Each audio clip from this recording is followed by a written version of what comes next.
हा, तर बुध हा काय आहे? पृथ्वी तत्वाचा ग्रह आहे. आणि बुधाच्या ज्या राशी आहेत, बुधाचं जे प्रभुत्व आहे, त्या प्रभुत्व असणाऱ्या राशी काय कोणत्या आहेत? तर मिथुन आणि कन्या या दोन राशी ह्या त्याच्या राशी आहेत. तर यापैकी जी मिथुन रास आहे ती वायू तत्वाची रास आहे.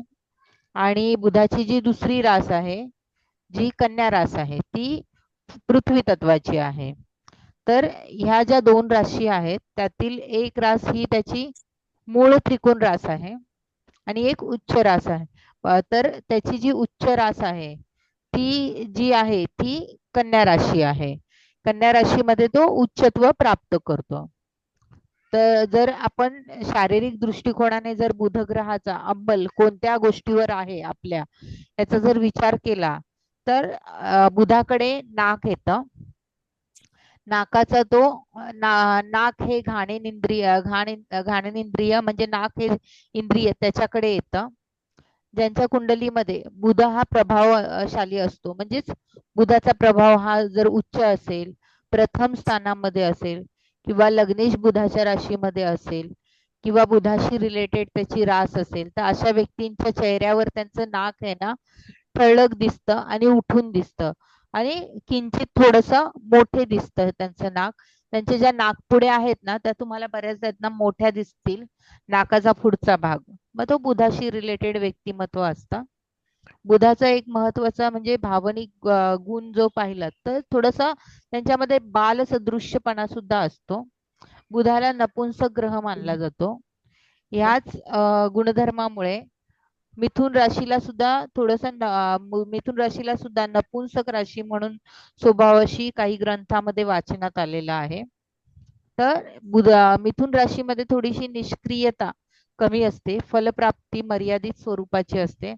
अनेकदा कार्याबाबत तटस्थ किंवा उदासीन मानलं गेलं आहे मिथुन राशीला.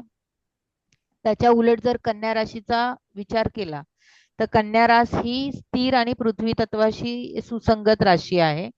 विशेष म्हणजे कन्या राशी ही संतती प्राप्तीमध्ये सहाय्यक मानली जाते. का सहाय्यक मानली जाते? कन्या राशी एकामध्ये नपुंसकपणा दाखवला आणि कन्या राशी ही सहाय्यक मानली गेली आहे. का सहाय्यक मानली गेली आहे सांगा?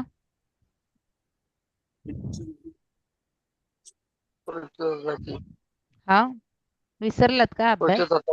पृथ्वी तत्वात आहे. बुध ही आणि कन्या ही स्त्री तत्वाची राशी आहे ना. हा, आणि पृथ्वी तत्वाची आहे ना. हा. मिथुन ही राशी वायू तत्वाशी निगडीत आहे. तिचे अधिपत्य बुधासारख्या पृथ्वी तत्वाच्या ग्रहाकडे जातं. ठीक आहे. तर आपलं जे शरीर आहे ते सुद्धा काय आहे? पृथ्वी तत्वाने बनलेलं आहे. तर गंध हे पृथ्वी तत्वाचं प्रमुख लक्षण आहे. शरीरात जी प्रवेश करणारी पोषक द्रव्य असतात, जसं अन्न, पाणी, हे काय आहे? श्वासाद्वारे आपल्या शरीरामध्ये आलेली हवा ही शरीरामध्ये जेव्हा प्रवेश करते त्यानंतर ती प्रवेश केल्यानंतर शरीरातील जे विविध घटक आहेत त्यांना ती पृथ्वी तत्वामध्ये काय करते? रूपांतरित करते, कन्वर्ट करते. तर हवा म्हणजे वायू हे तत्व पृथ्वीमध्ये रूपांतरित होते. पंचमहाभूत जे आहेत ते एकमेकांवरती डिपेंड आहेत, जसं आकाश, वायू, अग्नी आणि जल आणि पृथ्वी या ज्या पंचमहाभूत आहेत हे एकमेकांपासून त्यांची उत्पत्ती झाली आहे असं शास्त्रामध्ये लिहिलेलं आहे. आता माझ्या वाचनामध्ये बरेच जण म्हणतात की आकाश अगोदर आलं, आकाशापासून सर्व निर्मिती झाली. हे प्रत्येक ठिकाणी मी पण शिकवताना आकाश तत्व शिकवताना असंच शिकवलं आहे. पण एका ठिकाणी माझ्या वाचनामध्ये आलेलं आहे की पहिल्यांदा जलतत्व आलं, जलतत्वापासून जीव निर्माण झाला, कारण जीव निर्माण करण्याची क्षमता ही जलतत्वाकडेच आहे. त्यानंतर मग देवतांपासून मानव निर्माण झाले. असं ते हळूहळू मानव जातीची निर्मिती झाली. बरंच आहे त्याच्या मागे, परंतु जलतत्वाचं तिथे मला दिसलं की जलतत्वाचा संबंध आहे म्हणून असं तिथे सांगण्यात आलं आहे. तर या सर्व भूतांची उत्पत्ती एकमेकांपासून झाली हे कळालं. तर आकाश, वायू, अग्नी आणि आप म्हणजेच जल, पृथ्वी यानुसार जर वायू हा पृथ्वीपेक्षा अधिक सूक्ष्म तत्व आहे असं मानलं गेलं आहे. आवाज आवाज बंद करा,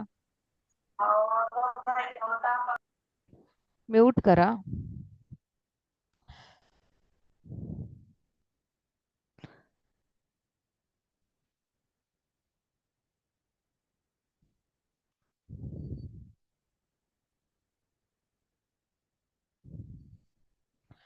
वायू हे पृथ्वीपेक्षा अधिक सूक्ष्म तत्व आहे. पृथ्वी हे काय आहे? स्थूल तत्व आहे. पृथ्वीकडे जडत्व आहे ना. वायू वायू हलका आहे. त्याच्यामध्ये आपण एखाद्या फुग्यामध्ये बॉल भरला, फुग्यामध्ये हवा भरली, बरोबर आहे, तर फुगा कसा वाटतो आपल्याला? हलका वाटतो ना. म्हणजे हवा कशी आहे? हलकी आहे.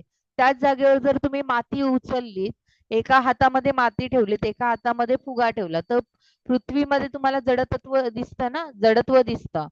तर सर्वात जर सूक्ष्म तत्व म्हणजे हळूहळू एकमेकांमध्ये मिसळणं हे अधिक स्थूल तत्वामध्ये रूपांतरित होतात.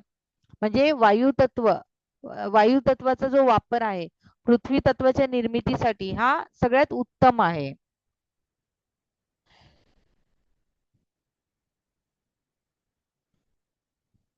वायूचे काम काय आहे? तर हालचाल करणं, शरीरात प्राणवायू, अपान वायू, समान, उदान, व्यान अशा 5 प्रकारांनी कार्य करते. वायू अन्नाचं काय करतं? त्याला पचवण्याचं काम करतं, पुढे ढकलण्याचं काम करतं. हालचाल, गती, स्त्राव, मलमूत्र, विसर्जन, श्वसन हे सर्व काय आहे? आपल्या शरीरामध्ये ह्या ज्या सर्व क्रिया होतात यामागे कोणाचं कार्य आहे हे? तर वायूचं कार्य आहे. वायू, अग्नी आणि अन्नपचन आणि धातू हे पृथ्वी तत्व. तर वायू आणि अग्नी मिळून अन्नाचं काय करतात? पचन घडवून आणतात. पचलेलं अन्न रस, रक्त, मांस, मेद, अस्थि, मज्जा आणि शुक्र या सप्तधातूंमध्ये रूपांतरित करतात. हे सर्व धातू पृथ्वी तत्वाशी निगडीत आहेत, कारण ते स्थूल आणि शरीर रचनेचे मुख्य घटक आहेत. म्हणजे वायू तत्व अन्न पचवून त्या पचलेल्या अन्नातून स्थूल धातू तयार करण्याचं काय करतो? माध्यम बनतो. बुध किती महत्वाचं आहे बघा. म्हणून वायूचा वापर पृथ्वी तत्व निर्मिती करिता होतो. आयुर्वेदात वात वायू तत्व हा काय आहे? शरीराचा चालक आहे. तर जो अग्नी आहे आणि अग्नी आणि पृथ्वी आहे हे काय करतात? हालचाल करतात, नियंत्रण करतात. आपल्या शरीरामध्ये ऊर्जा असली की आपण काय करतो? उठून उभे राहतो, चालायला लागतो, ऊर्जा आहे म्हणून. तेच जर आपल्या शरीरामध्ये ऊर्जा नसेल तर आपण चालू का? नाही चालणार. आपण एका जागेवरच बसू, कारण ऊर्जाच नाहीये ना. एक मिनिट, एक मिनिट.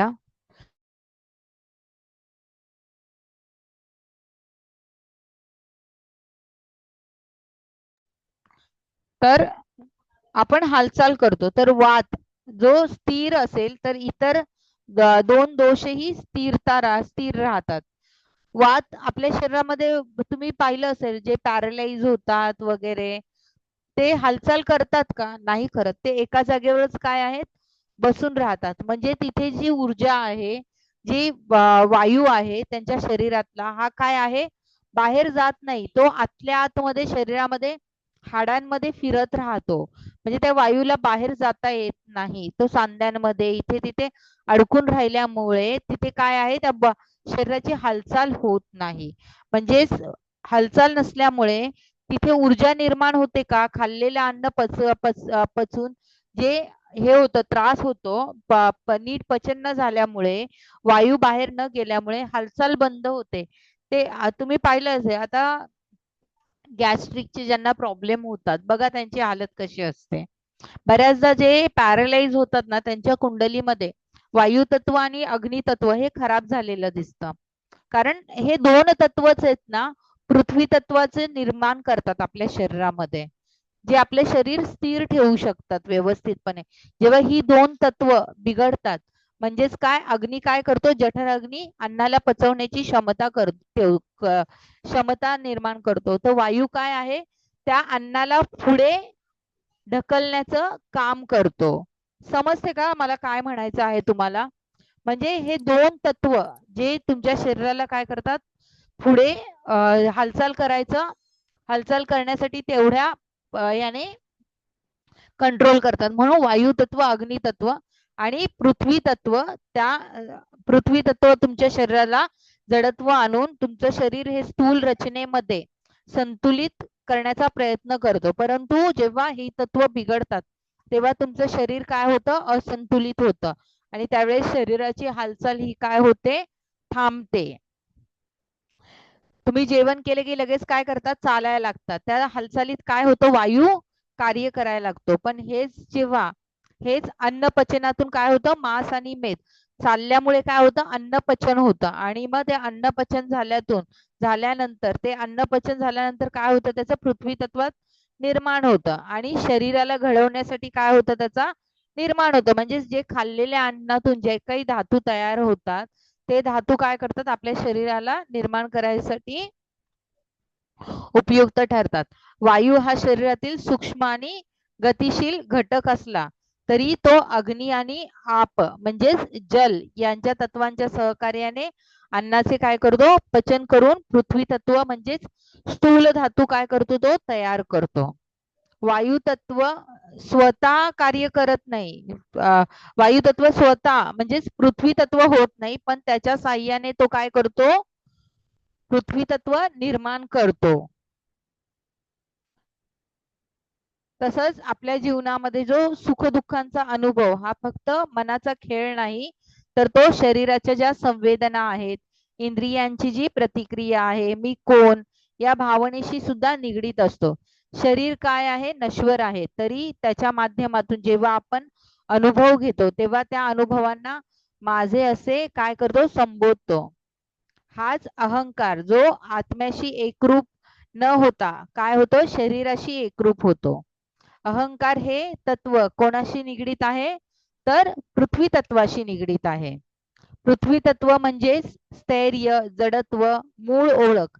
जेव्हा आत्मा शरीरात अवतीर्ण होतो तेव्हा तो पंचमहाभूतांमध्ये गुंतला जातो. त्यात सर्वात जड आणि स्थिर तत्व म्हणजे पृथ्वी तत्व. त्यामुळे जो आत्मा शरीराशी इतका एकरूप होतो की शरीर म्हणजे मीच असा काय होतं, व्यक्तीला अभिमान होतो. त्यालाच अहंकार म्हणतात. आपण म्हणतो ना, अहंकार हा अग्नी तत्वाकडे, परंतु तो शेवटी पृथ्वी तत्वाकडे सुद्धा अहंकार आहे. पृथ्वी तत्व हे मीपणा दाखवतं आणि मीपणा म्हणजेच ह्या शब्दातच आपल्याला जडत्व दिसतं. म्हणजेच मी म्हणजे कुठेतरी जडत्व आहे, म्हणजेच तिथे पृथ्वी तत्व किती कार्य करतं. म्हणजेच पृथ्वी तत्ववाल्यांच्या व्यक्तींमध्ये ही भावना कुठेतरी असते नेहमी, मी केलं, माझं. ही भावना पृथ्वी तत्वामध्ये असते. आता ही भावना मी माझं कुठून आली सांगा मला?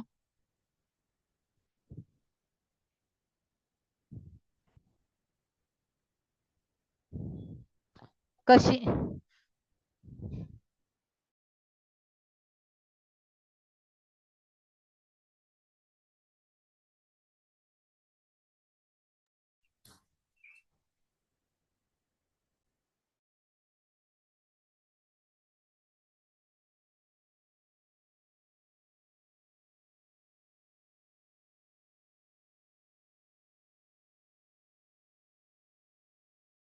पृथ्वी तत्वामध्ये दिसतं ना, आपण पृथ्वी तत्वामध्ये एखादं बीज टाकतो तर पृथ्वी काय करते, लगेच ते स्वतःमध्ये मिसळून घेते. म्हणजेच ते माझं आहे म्हणून तिथेच ती दाखवते ना पृथ्वी तत्व. त्याच्यातूनच आपण समजून जायचं की पृथ्वी तत्वामध्ये का कसला गुण आहे, की ते माझं आहे, मी केलंय आणि माझ्यातून ते निघालंय. ही भावना दाखवण्याची पृथ्वी तत्वातूनच आपल्याला ती स्पष्ट भावना दिसून येते. तसंच व्यक्तीमध्ये सुद्धा जेव्हा पृथ्वी तत्व जास्त असतं, पृथ्वी तत्वामध्ये ग्रह जास्त असतात, तेव्हा मीपणाचा अहंकार हा जास्त असतो. तेव्हा त्यांनी कुठेतरी मीपणाचा अहंकार कमी करावा, ते त्यांच्यासाठी चांगलं असेल. तर पृथ्वी तत्व शरीरामध्ये काय करतं, गंध जे आहे ती घेण्याची क्षमता वाढवतं. म्हणजेच नाक याच्या माध्यमातून पृथ्वी तत्व काय असतं, व्यक्त होत असतं. तर गंध ही पृथ्वी तत्वाची मूळ जाणीव आहे. उदाहरणार्थ आपण एखाद्या ठिकाणी गेलो आणि तिथं आपल्याला आपुलकीची ओळखीचा जर वास येत असेल तर आपण नकळत त्या ठिकाणी आपली अस्मिता शोधतो. हे आपलं घर आहे, हा आपला वास आहे, असा भाव होतो. यावरून गंध कसा ओळखीचा आहे, माझेपणा आणि अहंकाराचा स्त्रोत बनतो. गंध हा फक्त पदार्थांचा येतो का? हम्म, सांगा. मातीचा पण येतो. नाही, पदार्थांशिवाय माणसाच्या काही स्वभावामुळे पण माणसांमध्ये आपलेपणाच्या जाणीवीचा गंध येतो. आपलेपणाच्या जाणीवेचा गंध किती थोडक्यात. परफेक्ट बोललात. आपल्याला एखाद्याच्या घरी आपण गेलो आणि त्यांनी आपल्याला पाण्याला नाही विचारलं, चहाला नाही विचारलं, बसायला विचारलं नाही, तर आपल्याला परत तिथे जावंसं वाटेल का? तिथे आपलेपणाचा गंध वाटेल का? तिथे नाही वाटणार ना. म्हणजे माझं हे पृथ्वी तत्वामध्ये दिसून येतो. एखादा माणूस लहानपणी समजा एखाद्या घरामध्ये राहत होता आणि बऱ्याच वर्षांनी समजा जो तिथे गेला ते घर पाहण्यासाठी आणि बाहेरूनच त्याला गेल्यावरती कसं वाटेल सांगा मला. हम्म?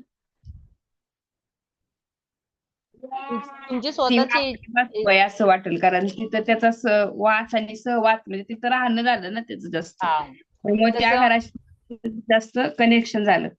जसं एखादी स्त्री लग्न होऊन जाते, बरेच दिवस सासरी राहते आणि खूप वर्षांनी ती माहेरी गेली, तर तिला तिथे कशी जाणीव होते? आपलेपणाची, मीपणाची जाणीव होते ना. तिथे तिला काय त्या आठवणी जाग्या होतात. तसं हे पृथ्वी तत्व कार्य करतं. मी, माझं, माझी माणसं, माझं घर, त्यांना त्यांच्या जीवनामध्ये प्रथम प्रेफरन्स असतो, नंतर इतर जग असतं त्यांच्यासाठी.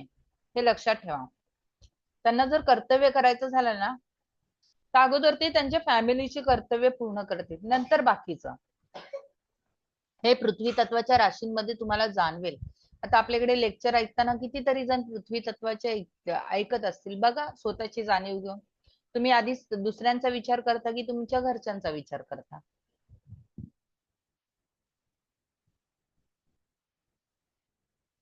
हा पृथ्वी तत्वाचा गुण आहे.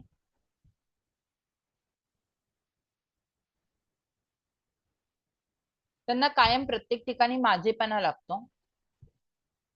त्यांच्यासाठी ना माझं म्हणजे जी माणसं त्यांना आपलंसं करणारी आहेत, माझं म्हणणारी आहेत, ती लोक लवकर त्यांच्याशी मिसळून वागतात. त्यांना माणसं पण ओळखता येतात. हा एक त्यांच्यामध्ये गुण असतो. गंध आहे ना शेवटी पृथ्वी तत्वाकडे. का ओळखतात? गंधामुळे ओळखतात ना. मला समजलं माणसांची ओळख त्यांना काय येते पटकन. आता ज्यांनी उत्तर दिलं त्यांना विचारा, पृथ्वी तत्वाशी संबंधित जी लोक आहेत त्यांना माणसं ओळखता येतात की नाही ओळखता येत? गंध हो लगेच मॅडम. लागतो. खरोखर ही व्यक्ती माणसाचा माझ्यासाठी स्वभाव, माणसांचा हा माणसांचा स्वभाव, माणसं काय असतील त्यांचं व्यक्तिमत्व लगेच समजतं. लगेच ओळखता येतं की ही आपल्याशी आपुलकीने वागणार आहे की कशी वागणार आहे म्हणून. हे पृथ्वी तत्वाचा गुण तिथे कामाला येतो. म्हणून ते लोक व्यापार करू शकतात, पृथ्वी तत्वाची लोक. म्हणून दशम स्थानामध्ये मकर रास आली ना पृथ्वी तत्वाची. व्यापार करताना तुम्हाला व्यापार करता यायला पाहिजे, त्या गोष्टींची ओळख करता यायला पाहिजे, त्याचं काय बरोबर आहे काय नाही. तर ते कर्माचं बरोबर तुम्हाला तिथे सॅग्रिगेशन करता यायला पाहिजे. हम्म.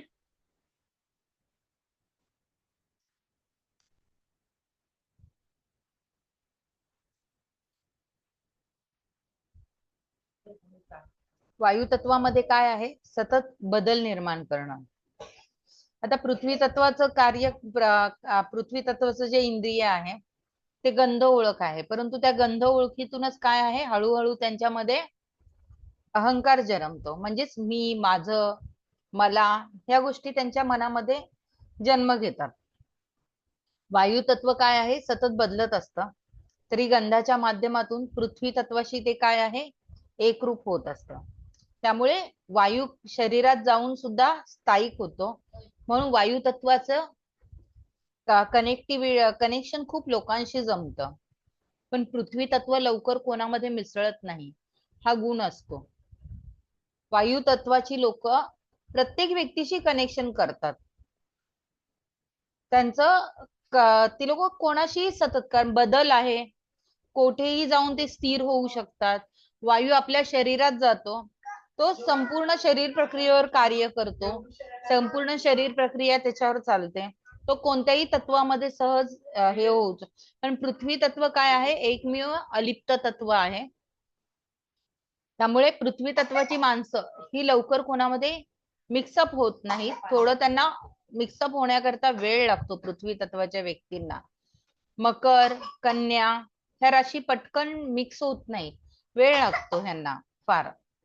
तर वायू तत्वाची जर त्या जागेवर असेल तर हे पटकन मिक्स होतात कोणामध्येही. यांच्यामध्ये गंध ज्ञानाची क्षमता असल्यामुळे हे लोक माणसं सुद्धा आहेत ना, आयुष्यातली माणसं सुद्धा एक मर्यादित स्वरूपात ठेवतात. जास्त ओळखी नको हव्या असतात, किंवा नवीन ओळख झाली तरी पण जुन्या ओळखी ह्या लांब जातात. एक मर्यादित स्वरूपाच्या यांच्या ओळखी असतात. यांच्या आजूबाजूला जास्त माणसांचा घोळका किंवा जास्त लोकांशी कनेक्टिव्हिटी फार कमी दिसून येईल तुम्हाला. दिसली का तुम्हाला कधी? तुम्ही स्वतः पृथ्वी तत्व पाहिलं असेल, तुम्हाला जाणीव झाली का ह्या गोष्टीची, की तुमच्या ज्या माणसं आहेत तुमच्या आयुष्यामधली ती फार कमी ओळखीची असतील, तुमची कनेक्टिव्हिटी कमी असेल. तुम्हाला जास्त घोळक्यामध्ये जाऊन, आजकाल मोर्चांमध्ये जातात, तिथे जातात, तिथे जातात, तिथे न जाता तुम्हाला एकटेपणा जास्त आवडेल, एकटं राहायला जास्त आवडेल, कमी माणसं असावी, तुम्हाला जास्त माणसं आवडत नाहीत. पृथ्वी तत्वाच्या लोकांचा हा एक गुण असतो, आहे की नाही? बरोबर बरोबर आहे.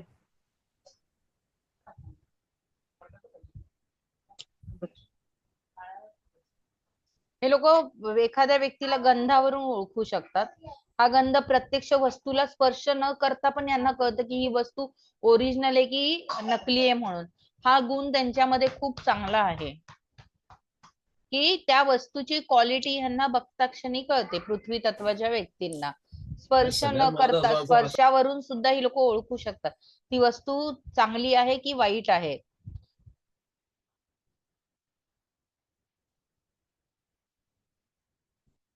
वारा काय आहे, नाकाच्या माध्यमातून शरीरात पोचतो. त्यामुळे गंध ज्ञानाची जी प्रक्रिया आहे ती वायू तत्वाशी निगडीत मानली जाते. त्यातूनच एक अत्यंत महत्वाची गोष्ट लक्षात येते, की नाग जरी भौतिक दृष्ट्या पृथ्वी तत्वाचं इंद्रिय असलं तरी त्याचं कार्यक्षेत्र काय आहे, वायू तत्वावर आधारित आहे. म्हणून बुधाकडे काय दिले, कन्या रास दिले आणि वायू तत्वाची रास दिले, आणि तो स्वतः पृथ्वी तत्वाचा ग्रह आहे. म्हणजे त्याला शेवटी वायू तत्वावर डिपेंड राहून पृथ्वी तत्वाचं काय करायचं आहे, कार्य पूर्ण करायचं आहे. म्हणून बुधाची लोक कनेक्टिव्हिटी मध्ये पण असतात जास्त, त्यांचे कनेक्शन जास्त असतात, कारण शेवटी त्यांना काय करायचं आहे, पृथ्वी तत्वामध्ये कार्य करायचं आहे. म्हणून ज्योतिषशास्त्रामध्ये मिथुन राशी वायू तत्वाची राशी गंध नाकाशी संबंधित मानली जाते. याचा अर्थ असा की पृथ्वी तत्वाचं इंद्रिय नाक वायू तत्वाच्या साह्याने काय करतं, बाह्य वस्तूंचं गंध ग्रहण करते. ही प्रक्रिया दर्शवते की शरीरात वायू तत्व हे ज्ञानाचे वाहक आहे आणि गतीचा आधार आहे. पृथ्वी तत्व हे त्या ज्ञानाचं स्थायिक अनुभव घेणार माध्यम आहे. म्हणून ती लोक सतत वायू तत्व मिथुन रास हुशार असतात, बोलतात ना, त्यांना सतत काही ना काही ज्ञान घेणं शिकणं आवडतं. त्याचं कारण हे आहे, कारण तो वायू तत्व असून ते पृथ्वी तत्वाच्या माध्यमातूनच कार्य करणार आहे. एखादी व्यक्ती दूर अंतरावर जेव्हा जेवण बनवत असते तेव्हा त्याच्या हातातला जो पदार्थ आहे तो दिसत नाही, पण त्याचा सुगंध काय करतो, वाऱ्यावरून आपल्या नाकात येतो. आपण लगेच म्हणतो खूप छान वास येतो असं म्हणतो ना. ही जी प्रक्रिया आहे ती वायू तत्वाशी संबंधित आहे. गंध पृथ्वी तत्वाशी संबंधित नाकाशी संलग्न होतो. म्हणजेच नाक हे पृथ्वी तत्वाचं असून पण कार्य वायू तत्वाच्या साह्याने करतो. त्यामुळेच गंध ज्ञान ही एक अशी प्रक्रिया आहे की जिथे पृथ्वी आणि वायू तत्व हे गूढ समन्वयकपणे काय करतं, कार्य अनुभवतं.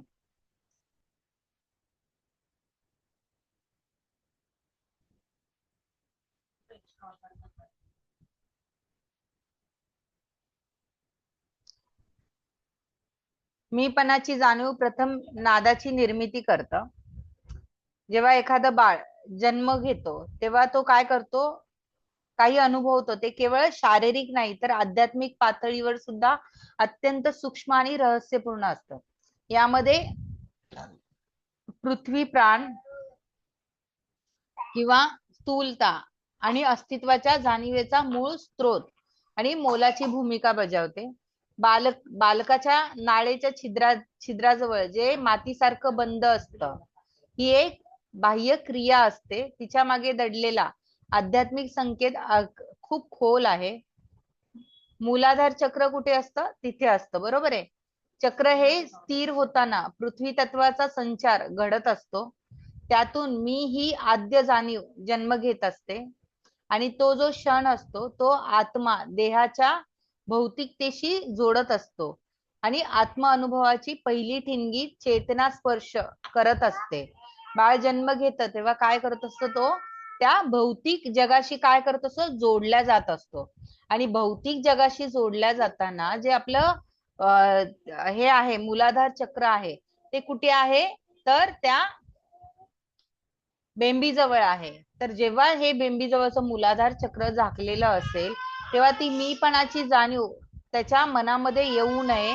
त्यामुळे काय आहे, ते नाळेचं जे छिद्र आहे ते झाकलेलं असतं. म्हणजे तो ज्या देहाच्या माध्यमातून भौतिकतेशी जोडतो तेव्हा तो आत्म अनुभवाची पहिली ठिणगीला तो चेतनेने स्पर्श करतो. म्हणून ती मीपणाची जी भावना आहे ती केवळ शारीरिक अस्तित्व नाही दाखवत तर स्वतःची जाणीव जागवणारी असते. पुढे ही जाणीव काय करते, उदान प्राणात परावर्तित होते. उदान म्हणजे काय तर वरती नेणारा जो प्राण असतो, जो केवळ श्वासाच्या हालचालींशी संबंधित नसतो तर आपल्या ज्या स्मृती असतात त्या जागृत करणे, आपले विचार त्यांना आकार देणे आणि आपल्याला व्यक्त होण्याचा आरंभ करणं, हे सूक्ष्म कार्य करत असतो. तर हा जो उदान प्राणाच्या साह्याने स्मृतीचा जो आपल्या जीवनामध्ये येत असतात स्मृती, त्या चेतनेला काय करायचं असतात, वाणीच्या दिशेने प्रवाहित करायच्या असतात. त्यामुळे परिणामी वाक जे आहे ते बीज आपल्यामध्ये जे अंकुरित होत असतं ते नवजात बालकाच्या मुखातून तो नाद उमटत असतो, जो स्वर अदृश्य अमूर्त आणि आत्म्याच्या उपस्थितीचे भौतिक सुख दाखवतो. जर हा नाद असतो तो अस्तित्वाच्या जाणीवेचा पहिला स्पर्श असतो. जसं एखाद्या वाद्याला आपण काय करतो, प्रथम वार दिल्यावर त्यातून एक नाद उमटतो, तसाच आत्म्याचा पण देहाशी संपर्क झाला की प्राणशक्ती प्रथम गर्भाशयात स्थिर म्हणजेच पृथ्वी प्राण होते. नंतर ती चेतना वर खेचून उदान प्राणात रूपांतरित होते. त्यातून काय करतो, नाद प्रकटतो, ज्याला आपण पहिलं काय म्हणतो, रडणं बोलतो. मानव शरीर काय आहे, हे स्थूल असून त्याच्या पोषणासाठी काय असतं, अन्नाची गरज असते. परंतु हे जे अन्न आहे ते प्रत्यक्षात शरीरात प्रवेश कसे करणार, तर या प्रश्नाचं म्हणजे सुंदर जर उत्तर जर पाहिलं तर हे उपनिषद अध्यायामध्ये लिहिलेलं आहे. सृष्टीचा जेव्हा प्रारंभ झाला तेव्हा परमेश्वराने शरीराची रचना केली. त्याने विविध देवतांना विशिष्ट इंद्रियांमध्ये अधिष्ठित केलं. उदाहरणार्थ वाणीमध्ये अग्नी, श्रोत्रात दिशा आणि इतर इंद्रियांमध्ये इतर देवता त्याने प्रतिष्ठित केल्या. ही रचना केल्यानंतर साक्षात ईश्वराने सर्व देवतांसाठी अन्नाची निर्मिती केली, कारण अन्न हेच देहाचं सार आहे. माझ्या वाचनामध्ये एक असं पण आलेलं, जेव्हा परमेश्वराने रचना केली तेव्हा त्याने जेव्हा देवतांचं जे प्रारंभ केला, तर जर पाहिलं तर देवता ही बऱ्याचदा ना एकच दाखवते, फक्त त्याचं जे कार्य आहे ना, कार्य विश्लेषण केलेलं दिसलं मला वाचनामध्ये आलं. जसं तुम्ही जर पहाड उषा नावाची देवता म्हणा, इंद्र नावाची देवता म्हणा, अग्नी नावाची देवता म्हणा किंवा सूर्य नावाची देवता, तर सूर्यामध्ये सुद्धा तुम्हाला प्रकाश दिसेल, अग्नीमध्ये सुद्धा प्रकाशच दिसतो आपल्याला, उषामध्ये सुद्धा प्रकाशच दिसतो आपल्याला. म्हणजेच फक्त ते देवता एक असून त्यांचं जे कार्याची जी विश्लेषण केलेलं आहे म्हणजे कार्य विभागणी केलेली दिसते. परंतु जर त्यांचं जे हे बघितलं तुम्ही, त्यांची जी कार्याची जे एक बोलतात ना, कार्य एकाच ह्याच्यातून तत्वातून करतात, प्रकाश या तत्वातून करतात. परंतु त्याला काय केलं की डिवायडेशन केलं देवतांमध्ये. आता पाण्याचंच बघा, दिती अदिती, पुन्हा सेम पाणी जलतत्व, वरूणकडे सुद्धा जलतत्वच येतं. तर अशा पद्धतीने ते जे कार्य कार्य ते एकच असतं, कार्यामध्ये फक्त डिवायडेशन केलेलं आहे. परंतु बऱ्याचदा बघितलं तर देवता ही एकच आहे. बऱ्याच ठिकाणी आदितीला 8 पुत्र वगैरे सांगितलं आहे, तर काही ठिकाणी 12 आदित्य जन्म झाले, काही ठिकाणी असं सांगितलं की 8 आदित्य जन्माला झाले आहेत. तर वेगळ्या वेगळ्या ठिकाणी वेगळ्या वेगळ्या उपनिषामध्ये वेगळं वेगळं दाखवतं.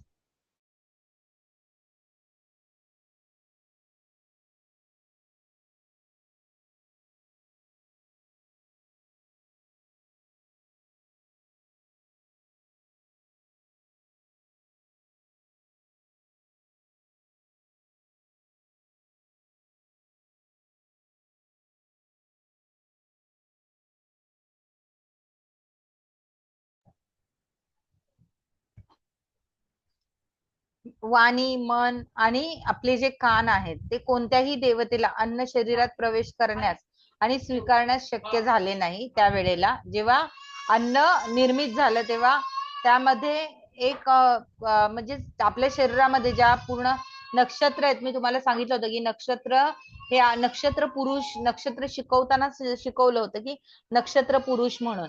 त्या नक्षत्र पुरुषानुसार आपल्या शरीरावरती प्रत्येक भागावर एक एक नक्षत्राची नक्षत्र आहे. नक्षत्र आहे म्हटलं तर देवता आहेच ना नक्षत्राच्या, म्हणजेच त्या देवता आपल्या शरीराच्या प्रत्येक भागावर कार्य करतात. परंतु त्यातील वाणी, मन आणि कान ह्या ज्या देवता आहेत त्यांना काय झालं, अन्न काय आहे शरीरामध्ये प्रवेश करताना त्यांना झालं नाही, ते त्यामध्ये अपयशी झाले. अपान प्राण पुढे आला आणि त्याच्या प्रयत्नांनीच अन्नाचा काय झाला, स्वीकार शरीरात होऊ शकला. तर अशा पद्धतीने जर कन्या राशी ही ज्योतिषशास्त्रात केवळ एक बुद्धिमान विश्लेषण करणारी राशी नाही, तर ती शरीर धारणेच्या दृष्टिकोनाने सुद्धा तिचा फार महत्वाचा भाग येतो. आता कळालं तुम्हाला का कन्या राशी ही महत्वाची ठरते पचन क्रियेसाठी? आलं लक्षात तुम्हाला? हो हो मॅडम. कन्या राशी ही पचनासाठी वापरली जाते, पचन क्रिया. तर तो अपान जो आहे, अपान प्राण, तो कन्या राशीकडून पुढे जातो. तर शरीर जे आपलं शरीर आहे ते शरीर धारणेच्या दृष्टिकोनातून रूपांतरण प्रक्रियेचा जो गाभा मानला जातो. शरीरात अन्नाचे पचन, सूक्ष्म धातूंमध्ये रूपांतर आणि त्या धातूंचे शरीरभर वितरण या साऱ्या अत्यंत ज्या जटिल प्रक्रिया आहेत, केंद्रबिंदू म्हणजेच कन्या राशीच्या अधिपत्याखाली म्हणजेच पोटाचा भाग येतो. म्हणून कन्या राशीवाले लोक बऱ्याचदा खूप जटिल जटिल गोष्टी ना सहजपणे त्याचं एकदम बोलतात ना विश्लेषण करून, सॅग्रिगेशन करून त्या गोष्टींमध्ये ती लोक खूप चांगल्यापैकी शोध लावू शकतात. आणि अत्यंत सगळ्या राशींमध्ये हुशार राशी म्हटलं तर कन्या राशी आहे.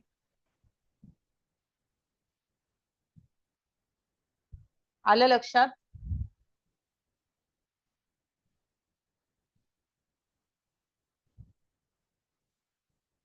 जेव्हा आपण अन्न जठरामध्ये घेतो तेव्हा काय होतं, वैश्वानर अग्नी काय करतो, कार्य करायला लागतो. अग्नी म्हणजे पचनासाठी आवश्यक असलेला अग्नी, जो अन्नाला काय करतो, अनुरूपामध्ये विघटन करतो. याच प्रक्रियेत समान वायू सहाय्यक भूमिका बजावतो, जो काय करतो, पचलेले अन्न योग्य ठिकाणी पोहोचवण्यासाठी कार्य करायला लागतो. तर अन्न प्रक्रिया केंद्र आणि जो वैश्वानर जो अग्नी आहे तो काय आहे, जर तुम्ही कल्पना केली तर एक पोट काय आहे, अन्न प्रक्रिया केंद्र आहे. परंतु अन्न बनवतोय आणि त्याचा जो शेफ आहे तो कोण आहे, अग्नी आहे. आणि वायू काय करतोय त्याचं वितरण, म्हणजे ते काय करतो वायू, ते जे अन्न जे बनवलंय ते आपल्या शरीरभर काय करतो, पोचवण्याचं काम करतो. आणि कन्या रास काय करते, तर ते जे अन्न आहे आपल्या शरीरामध्ये, जे अन्न अन्न बनवलंय, आणि अग्नी तो काय करतो, त्याचं तयार करतोय, आणि वायू ते पोचवायचं काम करतोय. परंतु ते कुठे पण पोचवून चालेल का, नाही चालवणार. मग त्याच्यासाठी कोण काम करू शकतं पोचवण्याचं जास्त चांगलं, सांगा.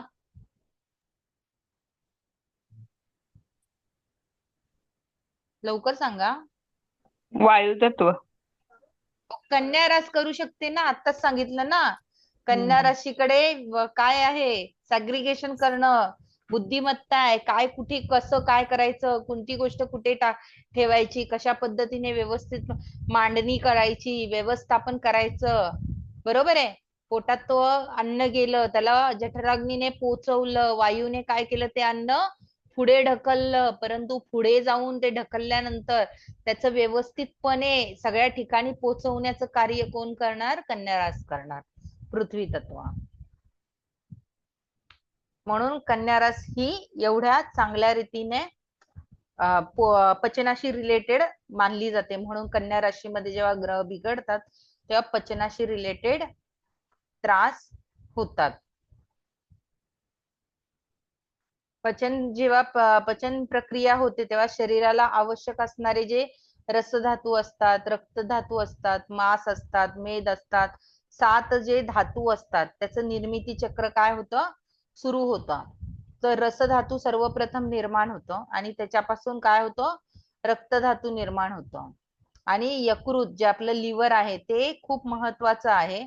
ते कोणाच्या अधिपत्याखाली येतं, तर ते कन्या राशीच्या अधिपत्याखाली येतं. जेव्हा ज्यांना लिव्हरचा त्रास होतो त्यांच्या कुंडलीमध्ये पहा कन्या रास बिघडलेली का. कन्या राशीच्या लोकांना लिव्हरचाही त्रास होतो. लिव्हर मध्ये बऱ्याचदा इन्फेक्शन होतं कन्या राशीच्या लोकांना.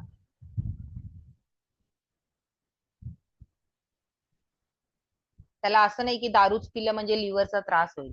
तर आकाश, वायू, अग्नी, आप आणि जल, पृथ्वी हे काय आहे, यांचे हे आपल्या शरीरामध्ये कार्य सुरू असतं. म्हणजे अग्नी जर जास्त वाढला तर आपल्याला काय होतं, पित्ताचा त्रास होतो. जलतत्व जर कमी झालं आपल्या शरीरात तर आपलं शरीर काय होतं, कोरडं पडायला लागतं. आणि पृथ्वी तत्व जर कमी झालं तर आपल्या शरीराला स्थैर्य कमी मिळतं. म्हणून ही जी 5 तत्व असतात ही संतुलित असणं फार गरजेचं आहे.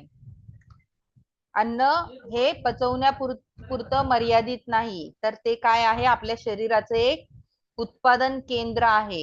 एक आपण साठवून करतो. कन्या रास ही काय आहे, फक्त पचवण्यापुरती मर्यादित नाही, तर ती एक उत्पादन केंद्र आहे, साठवून ठेवते. म्हणून कन्या राशीची लोक बऱ्याच गोष्टी साठवून ठेवतात आणि वेळ आल्यावरती काय करतात, त्या गोष्टी बाहेर काढतात आणि त्यांना त्या गोष्टींचा उपयोग कसा करायचा हे त्यांना समजतं आणि त्या योग्य वेळ आल्या की त्या ठेवलेल्या वस्तूंचा बरोबर उपयोग करतात. बघा इथे कन्या राशीवाले लोक आहेत का, विचारा त्यांना. करताना असं परफेक्ट, एकदम परफेक्ट आहे. हो बरोबर. मॅडम. अनुभव पॉइंट टू पॉइंट जुळते. हो. सांगताना सगळंच डोळ्यासमोर येते. हो. हम्म. एकही चुकीचं नाही निघालं, सगळं जुळतंय. हो. तर हे काय करतं, ते वितरण करायचं काम करतं आणि ते 3 स्तरावर करतं. म्हणजे शरीरासाठी जे आवश्यक पोषक तत्व असतात, उत्पादन असतं, साठवण असते, योग्य अवयवांपर्यंत पोहोचवण्याचं कार्य कोण करतं, कन्या राशी करते. म्हणून 6ष्ठ स्थानामध्ये कन्या रास आलेली आहे निसर्ग कुंडली प्रमाणे. म्हणून निसर्ग कुंडली आपल्याला सांगते जेव्हा एखादी आजारी व्यक्ती असेल तर तुम्ही कन्या रास बघा म्हणून. कारण शेवटी संपूर्ण प्रक्रिया ही कन्या राशीवरती अवलंबून आहे शरीराची. जेव्हा कन्या रास पूर्णपणे बिघडते तेव्हा काय होतं, शरीराचं जे आपलं यंत्र आहे ते बिघडतं. भले तुमचं काहीही असू दे, कन्या रास नसू द्या, पण शेवटी तिथे निसर्ग कुंडली प्रमाणे कन्या रासच कार्य करणार आहे. आपण आजारपणाच्या वेळेला 6ष्ठ स्थानच बघतो ना, आपण इतर स्थान बघतो का. कारण ही सगळी प्रक्रिया त्याच्यावरतीच अवलंबून आहे, ती अशा रीतीने कार्य करते. म्हणजे शरीर आपलं काय आहे, एक यंत्र आहे आणि अन्न काय आहे, त्याच्यातला कच्चा माल आहे. आणि कन्यारास काय करते, त्याचं उत्पादन करते. आणि अग्नी काय करतो, त्याची ऊर्जा निर्मिती करतो. आणि वायू काय करतो, तो पुढे ढकलतो. आणि जर ह्याच्यातला एक जरी घटक चुकला तरी संपूर्ण शरीराच्या आरोग्यावरती काय होतं, त्याचा परिणाम होतो. म्हणून जेव्हा अग्नितत्व आणि वायू तत्व बिघडतं तेव्हा जास्त त्रास होतात आरोग्याच्या बाबतीमध्ये. कन्यारास हे तुमचं स्मार्ट प्रोसेसिंग युनिट सारखं काम करतं. शरीराचे जे पोषण, संरक्षण किंवा आवश्यक जे घटक असतात, जे निर्माण होतात, ते नियमित, समन्वित आणि काटेकोरपणे ठेवण्यासाठी कन्या राशी खूप महत्वाची आहे.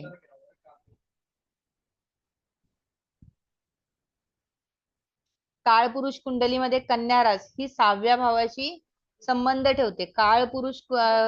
जर काळपुरुषानुसार जर विचार केलात तुम्ही कुंडलीनुसार, तर हा भाव काय दाखवतो, रोग दाखवतो, वेदना दाखवतो, शारीरिक मानसिक त्रास दाखवतो, क्लेश दाखवतो, ऋण दाखवतो, संचित प्रारब्ध कर्माचा भार दाखवतो, शरीर, संघर्ष, अंतर्गत बाह्यविरोधी शक्ती दाखवतो.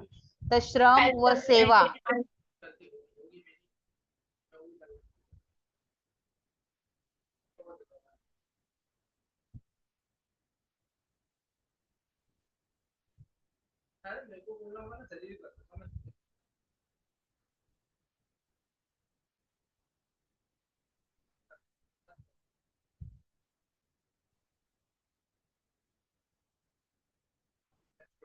तर 6वं स्थान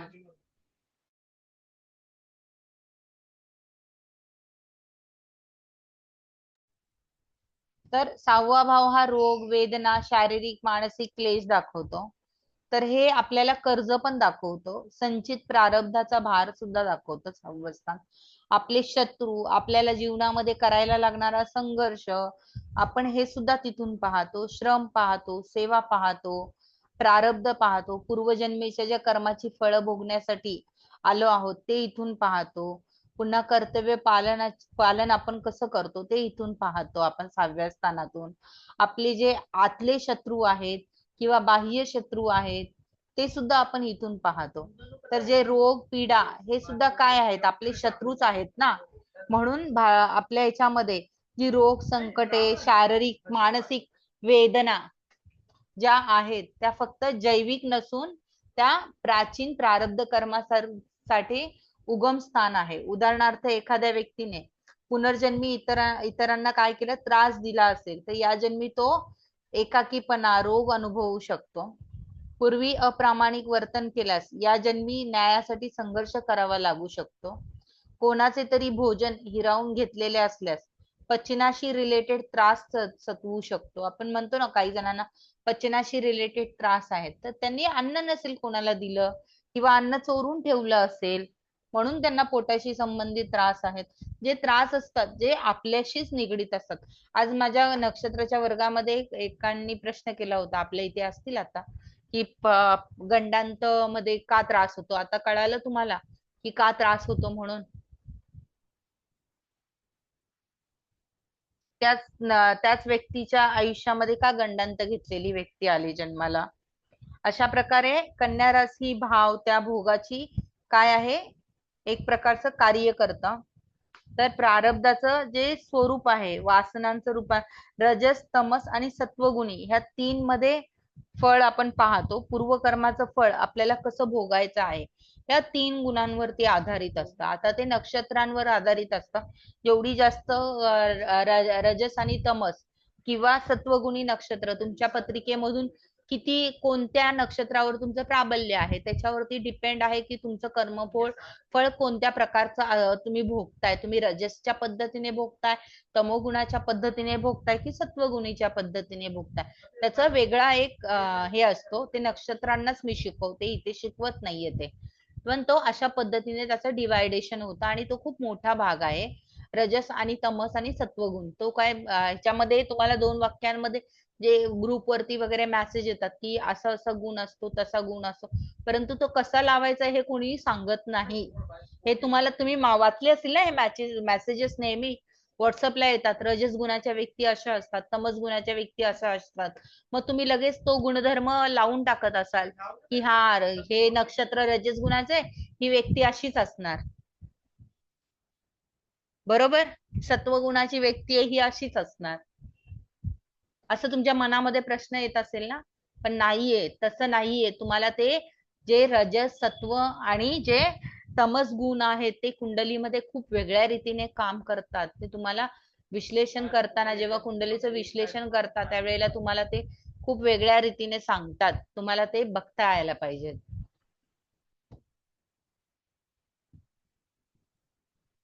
तमोगुण जो आहे तो राग दाखवतो, सूड दाखवतो, तक्रार दाखवतो, भोग वाढवतात, वासनांची पुनरुत्पत्ती करतात. बरोबर आहे. परंतु काही गोष्टी आहेत की ज्याच्यासाठी ह्या गोष्टी फार गरजेच्या असतात, तेव्हा तिथे तमोगुण जास्त कार्य करतो. आणि सत्वगुण हा नेहमीच चांगला असतो असं नाहीये.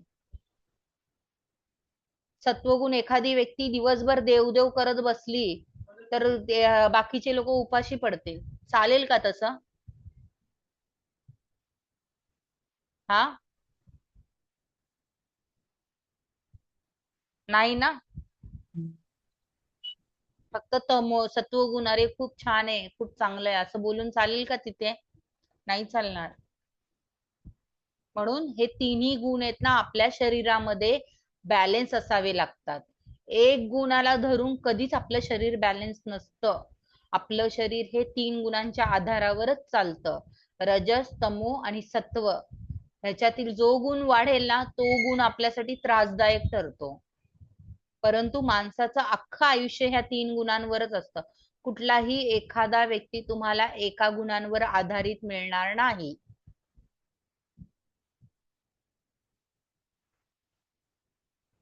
जे तमोगुण, राजसिक गुण, सत्वगुण असे जे येतात व्हॉट्सअपला मेसेजेस, तुम्हाला वाटेल की एकच व्यक्ती ह्या गुणाची, ह्या व्यक्तीमध्ये सत्वगुण आहे, ही व्यक्ती सत्वगुणीच आहे म्हणून. नाही. ह्या पृथ्वीवरती प्रत्येक व्यक्तीमध्ये 3 गुण कार्य करतात.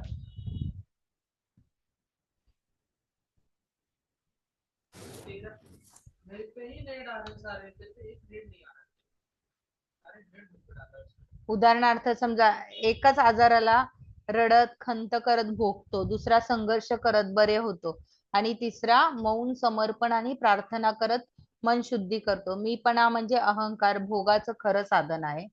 भोग म्हणजे काय तर इंद्रिय अनुभव आहे. जो हा अनुभव माझा आहे अशा कल्पनेमधून जन्म घेतो. ही कल्पना म्हणजे अहंकार. जर अहंकाराला पोषण मिळाले तर जीव त्याच कर्मसाखळीत काय करतो, गुंतत राहतो. जर त्याच अनुभवांकडे साक्षी भावाने हे प्रारब्ध आहे असे समजून पाहिले तर आत्मा काय होतो, स्वतंत्र होतो. एका समजा गुरुकुलामध्ये शिष्य आहे आणि तो आजारी पडतो. त्याचा मित्र म्हणतो माझे कर्म मला का नाही लागत, तुला का? तर गुरु सांगतात तू अजून कर्म बांधतो आहेस, तो ते सोडवतो आहे. आजारी शिष्य शांतपणे वेदना सहन करतो आणि गुरुच्या नजरेत त्याचा उद्धार आरंभ होतो. म्हणजेच काय कळालं तुम्हाला याच्यातून? त्या गुरुकडे 2 शिष्य आहेत आणि त्यातला एक आजारी पडतो आणि एक चांगला राहतो. तर तो दुसरा म्हणतो की आम्ही दोघे पण तुमचे शिष्य आहेत, परंतु हा आजारी असतो आणि मी नसतो. तर हा फरक का? तर तो म्हणतो की तो आजारी म्हणजे तो त्याचं काहीतरी कर्मबंधन सोडवतो आहे आणि तुझा अजून ती वेळ आलेली नाहीये, त्याची वेळ आलेली आहे. तर हे ते कर्मबंधन दाखवतं. कन्या राशी ही फक्त अन्नाचं पचन करते असं नाही, तर ती कर्माचं पचन सुद्धा करते. कळालं तुम्हाला? आपण फक्त अन्न पचना संबंधित कन्या राशीचा विचार करतो, परंतु कन्या राशीचा विचार हे तुमच्या कर्माचं सुद्धा पचन करत असतं. ते पचन कसं करायचं, ते चांगल्यापैकी करायचं की वाईट पैकी करायचं, तुम्ही कशा पद्धतीने ज्या चांगल्या वाईट गोष्टी करता त्या कशा पद्धतीने करता, त्या खूपच वाईट पद्धतीने पचवता की चांगल्या पद्धतीने पचवता. जेव्हा तुम्ही एखाद्या गोष्टीबद्दल साक्षी भाव ठेवता तेव्हा कर्म विघटनाचा वेग काय होतो, जास्त वाढतो. आहार, विहार, विचार, व्यवहार या सगळ्यातून अंतःकरण काय करतं, साठवत असतं. म्हणजे आपल्या ज्या गोष्टी आहेत, ज्या चुकीच्या, चांगल्या, वाईट गोष्टी काय करतो आपण आपल्या मनामध्ये साठवतो ना, पण त्या साठवलेल्या गोष्टी आहेत त्याचं कुठेतरी पचन व्हायला पाहिजे ना. त्या गोष्टी साठवून राहतात का? आपण जसं अन्न खातो, अन्न आपल्या पोटामध्ये साठतं का? नाही, त्याचं पचन होतं आणि ते काय होतं, त्याचं संपूर्ण शरीरामध्ये त्याचं विघटन होतं, पोहोचवतं. तसंच आपल्या जीवनामध्ये आपण ज्या काही चांगल्या वाईट गोष्टी आपल्या अंतःकरणामध्ये ज्या साठवून ठेवल्या आहेत, त्याचं काय करायचं आपल्याला, योग्य पचन. हा, माझ्याकडून ही चूक झालेली आहे, तर आता ही चूक सुधारण्यासाठी मला ह्याचं काहीतरी केलं पाहिजे. मला ह्याला बरोबर करण्यासाठी मला इतर गोष्टींकडून चांगलं करायचं. जसं एखादी लोक म्हणतात का, मी खूप पाप करतोय, मी ह्याला मारलंय, किंवा माझ्या हातून एखाद्याचा ऍक्सिडेंट झालेला आहे, तर मग ऍक्सिडेंट झालाय, तर हे मला ही गोष्ट कशी चांगली पचवता येईल किंवा कसं चांगलं करता येईल. मग ज्या व्यक्तीचा ऍक्सिडेंट झालेला आहे त्या व्यक्तीला तो दवाखान्यात घेऊन जाईल, त्याच्यावरती उपचार करेल, त्याला काय करेल, त्याला व्यवस्थित घरी जा. म्हणजे ही सुद्धा काय आहे, तुमचे जे व्यावहारिक जीवनातलं जे कार्य आहे ते तुम्ही काय करता, व्यवस्थित त्याला काय करता, पोचवण्याचं कार्य करता, पचवण्याचं कार्य करता. तुमचे जे विचार असतात, माझे विचार चांगले नाहीयेत, माझे विचार घाणेरडे आहेत, ह्या विचारांना मी काढून टाकायचं कार्य कसं करू, ह्या विचारांना बाहेर काढायचं कार्य कसं करू. तर ही जी प्रक्रिया आहे, संपूर्ण विघटनाची जी प्रक्रिया आहे, ही काय आहे, कन्या राशीची आहे ना. ते त्याला कसं कसं सॅग्रिगेशन करायचं, त्याला कसं चांगलं करायचं आपण म्हणतो. जसं आहार घेताना आपण चांगला वाईटचा विचार करतो. हा आहार चांगला आहे का, माझ्या शरीराला हे अन्न पचतंय का, हे शरीराला नाही पचलं तर मला पोटाचा त्रास होईल. तसंच आपण जे चांगल्या वाईट गोष्टी करतो, ह्या खरोखरच आपल्यासाठी चांगल्या आहेत का की वाईट आहेत. जर मी ही गोष्ट केली तर ही किती पद्धतीने वाईट ठरेल, ही मला माझ्या ह्याच्यावरती ह्याचा परिणाम काय होईल. आपण ह्या पद्धतीने विचार केला तर ते कन्या राशीकडे हे कार्य जातं. जसं अन्नाचं कार्य, हे खाल्लं तर हे नक्की पचेल का की नाही पचणार. त्याच पद्धतीने त्या ज्या जीवनामध्ये आपण गोष्टी करतो, त्या चांगल्या वाईट जे पण तुमचे विचार आहेत, जे काही गोष्टी आहेत, त्या सुद्धा त्या चांगल्या आहेत की वाईट आहे, त्याचा योग्य पद्धतीने त्याचं हे मिळेल का, ते कन्या राशीकडे जातं. जसं शरीरात अन्नाचं रूपांतर, कन्या राशी ही अन्नाचं रूपांतर करते, तशीच ती प्रारब्ध कर्माचं सुद्धा रूपांतर करत असते. ही राशी म्हणजे एक कर्मशुद्धीची क्रिया दाखवते, जिथे शारीरिक आणि आध्यात्मिक शुद्धता हातात हात घालून कार्य करतात. साक्षी भाव, अहंकार विरहित स्वीकार आणि सात्विक समर्पण ही कन्या राशीच्या आध्यात्मिक उन्नतीची गुरुकिल्ली आहे. आणि बऱ्याचदा कन्या राशीची लोक हे विचार करतात, मी ही जर गोष्टी केली तर ही समोरच्या व्यक्तीवरती इफेक्ट करेल का, ही चांगली आहे का, की मी करू की नको करू, ह्याने एखाद्याला त्रास होईल का. हा कन्या राशीची लोक विचार करतात. भले तुमचा लग्नेश जरी कन्या राशीत असेल तरी सुद्धा तुम्ही असाच विचार करणार. जसं आपण अन्न खाताना विचार करतो की हे अन्न माझ्या पोटाला चांगलं आहे का वाईट आहे का, तसंच आपण गोष्टी करताना सुद्धा ह्या चांगल्या आहेत की वाईट आहे का, तो कन्या राशीचा इफेक्ट आहे.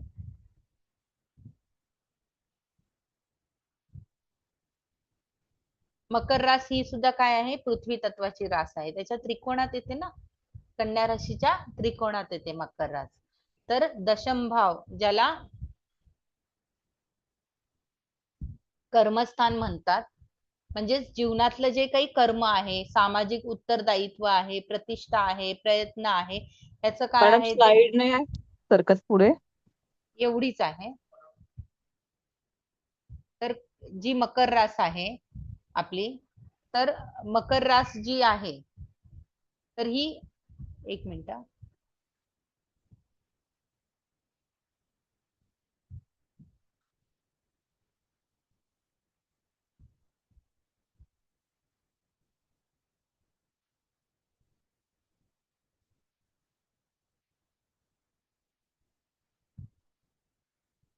ही दशम स्थानामध्ये येते, जी मानवी जीवनातलं कर्म दाखवते, सामाजिक उत्तरदायित्व दाखवतं, प्रतिष्ठा, प्रयत्न, प्रमुख केंद्र या भावावर मकर राशीचं हे अधिपत्य आहे.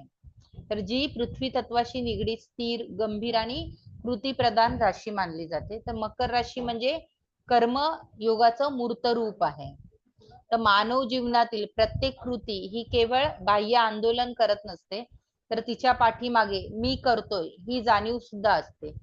ही जी मीपणाची भावना आहे ती कर्तेपणाची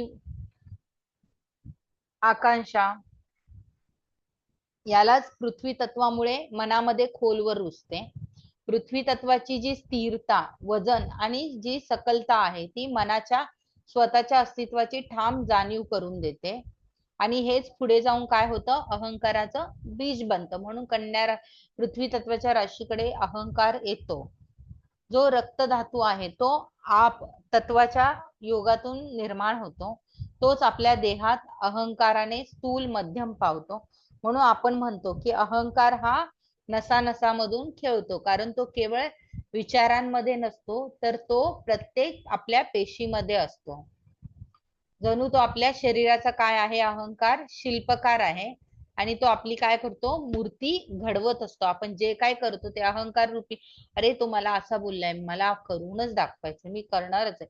म्हणजे कुठेतरी आपला काय होतो, अहंकार जागृत होतो आणि आपण ते करण्याच्या मागे लागतो. म्हणजे ते आपल्या काय करतं, आपली मूर्ती घडवायचं काम करत असतं अहंकार. त्याचप्रमाणे कर्मातून निर्माण होणारा जो अहंकार आहे तो स्वतःच्याच कर्माशी जीवाला काय करतो, बांधून ठेवतो. म्हणून बुध विचार, वाचा आणि विवेकाचा अधिपती आहे. माणसाला इतर प्राण्यांपासून वेगळे ठरवणारी सर्वात महत्वाची गोष्ट काय आहे सांगा बरं. सगळ्या प्राण्यांमधून माणसाला वेगळेपणा ठरवणारी गोष्ट कुठली आहे? वाणी. येस, बरोबर. तर विचारशक्ती शब्दातून काय होते, व्यक्त होत असते. वाचा हे काय आहे, तिचं प्रभावी साधन आहे. आणि हे खरं वैशिष्ट्य आहे. हे कोणाकडे येतं, तर हे बुध ग्रहाकडे येतं. बुध हा काय आहे, बुद्धी, तर्कशक्ती, व्यवहार, संवाद आणि स्मरण शक्तीचा आणि वाणीचा कारक आहे. जरी भाषा ही आकाश तत्वाशी संबंधित असली तरी सुद्धा त्यामागे जे कार्य करणारी स्मरण शक्ती आहे, विचारांची योजना आहे आणि योग्य शब्दांची जी आपण निवड करतो, ही जी संपूर्ण प्रक्रिया आहे ती कोणावर आधारित आहे, तर पृथ्वी तत्वावर आधारित आहे. कारण विचारांची जुळवाजुळव, स्मृतीतील गोष्टींचं संयोजन, ही जी सारी प्रक्रिया आहे त्याला स्थिरता आणि स्पष्टता या गुणांवर आधारित असतात. जे कार्य कोण करू शकतं, पृथ्वी तत्व आणि कन्या रास अतिशय चांगल्यापैकी करू शकते. बुधाची बुद्धिमत्ता म्हणजे केवळ माहितीची पावती नाही, तर योग्य वेळी योग्य शब्द, योग्य व्याख्या आणि योग्य कृती यांच्या माध्यमातून समाजाशी संवाद साधण्याची योग्यता. म्हणून बुधाला विवेकाचा दूत असे सुद्धा म्हणतात. जसं पचनक्रिया, आपण अन्न खातो, ते अन्न पचवल्यानंतर त्याचं ते शरीरभर सॅग्रिगेशन कसं करायचं, संपूर्ण शरीरभर तो जो धातू आहे तो कशा पद्धतीने संपूर्ण शरीरभर आपण फिरवायचा, ते काम कोण करतं, कन्या राशी अतिशय उत्तम करू शकते. तर तशाच पद्धतीने कन्या राशीचं प्रभुत्व हे बुधाकडे जातं. मग हीच गोष्ट ती आपण आपल्या ज्या आयुष्यामध्ये आहे, रोजच्या आयुष्यामध्ये आहे, व्यक्ती तशाच पद्धतीने वागतो ना. जी काही बुधाची बुद्धिमत्ता आहे आणि तो कशा पद्धतीने कोणत्या वेळेला कोणता शब्द वापरावा, कोणत्या वेळेला कोणती व्याख्या करावी, कोणत्या वेळेला कोणती कृती करावी, आपण कशाच्या माध्यमातून समाजाशी संवाद साधला पाहिजे आणि कशा रीतीने संवाद साधला पाहिजे. मग हा जो सगळा जो व्यवस्थित जो व्यवस्थापनाचा जो प्रकार आहे शब्दांच्या माध्यमातून, तो बुधाकडेच येणार ना, कन्या राशीकडेच येणार ना, बरोबर. म्हणजे कन्या राशीचा गुण ह्या सगळ्या गोष्टींना लागणारच. म्हणून बुध हा एवढा महत्वाचा आहे. ज्याप्रमाणे आपण काय करतो, एखाद्या संगणकात माहिती काय करतो, संग्रहित करून ठेवतो. म्हणजेच त्याची जी हार्ड डिस्क असते त्यावर काय करतो, पूर्ण सॉफ्टवेअर कार्य करत असतं. म्हणजे हार्ड डिस्क आणि सॉफ्टवेअर ह्या दोन्ही गोष्टी काय आहेत, आवश्यक आहेत त्या संगणकाला. त्याचप्रमाणे आपली जी स्मरणशक्ती आहे ती काय आहे, एखाद्या हार्ड डिस्क प्रमाणे कार्य करते.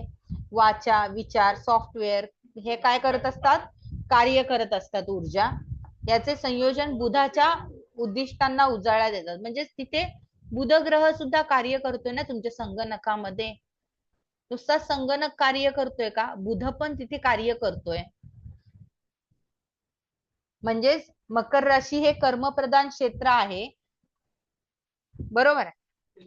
तिथे बुध काय करतो, मीपणाची अभिव्यक्ती निर्माण करतो, जी विचार, तर्क आणि भाषेच्या माध्यमातून आत्मभान व्यक्त करत असते.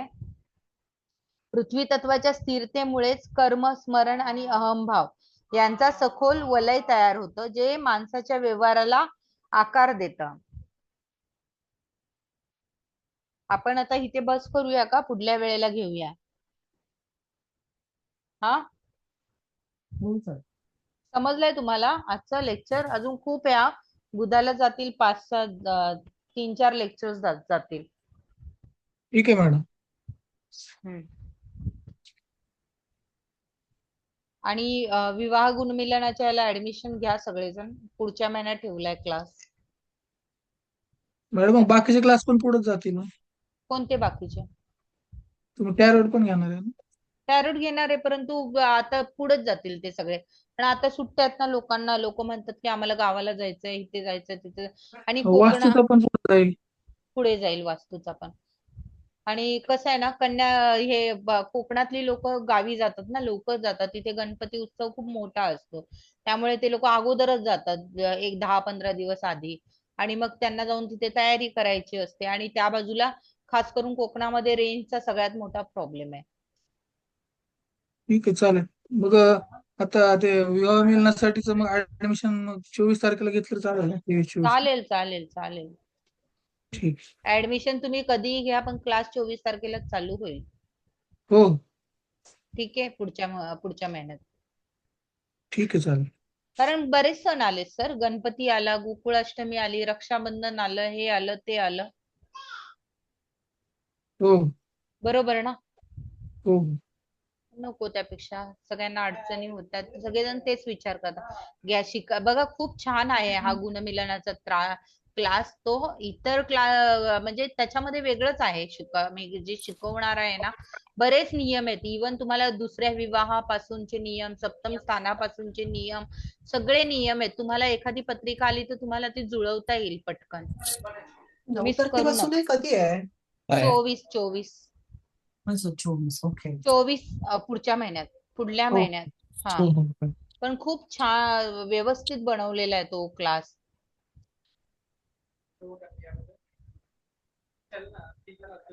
तुम्ही तर माझा प्रश्नकुंडलीचा क्लास केला, इतर लोक नक्षत्राचा पण क्लास करतात माझा, तर तुम्हाला माहिती असेल की कशा पद्धतीने आहे म्हणून क्लास.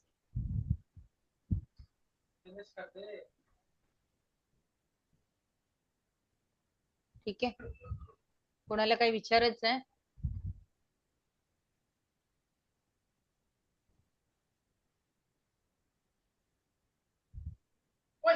बुधाचं खूप छान आहे हा. पूर्ण करा तुम्ही बुधाचा जो आहे लेक्चर, छान आहे बुधाचा. ठीक आहे.